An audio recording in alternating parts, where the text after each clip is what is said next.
this tip of the iceberg video, we will cover two key questions when looking at data. First, what data are you looking at and how do you interpret it? For those that know anything about icebergs, a portion of the iceberg always shows up above the waterline. But then there's a big part of the iceberg that goes way, way, way down that you don't actually see but represents the hidden portion of the iceberg. So we use this as a metaphor for talking about how levels of violence and how different types of data represent different parts of the iceberg. So there's a big part of the iceberg of women's experienced violence which is hidden, which women experience and don't tell anyone about. The portion above the waterline represents women who reach out. They tell close friends or family. A slightly smaller subset may seek help from someone they trust.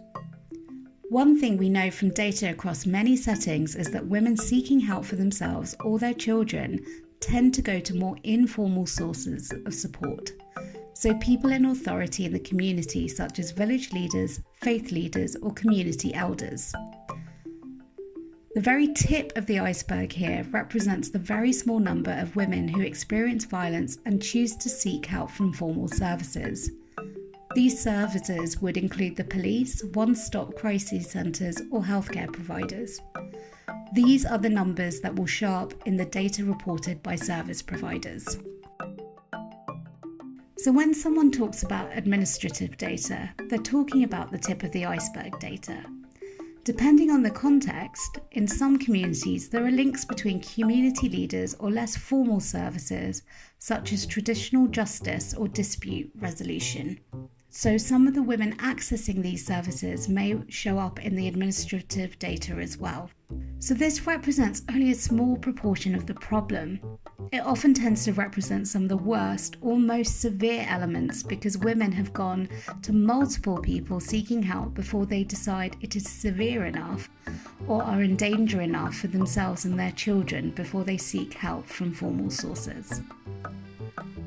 Now compare that data to the World Health Organization's multi-country study or country data from the Demographic and Health Survey, also known as a population-based survey. Here we get the information women have told formal services and to friends, but we also get a big part of the iceberg below the waterline. We know this because if you create an environment where women feel safe and have privacy with someone who is empathetic, many will talk about their experience. Frequently, what we have learned in the World Health Organization study is that sometimes the first time a woman has told anyone was to the interviewer. If you look at the bottom of the iceberg, we have this dotted line, which represents the deepest part of the iceberg, where women, for very good reasons, decide not to tell anyone, not even an interviewer. So we know that almost all data on violence is underreported, meaning that it's probably worse than the numbers are telling us.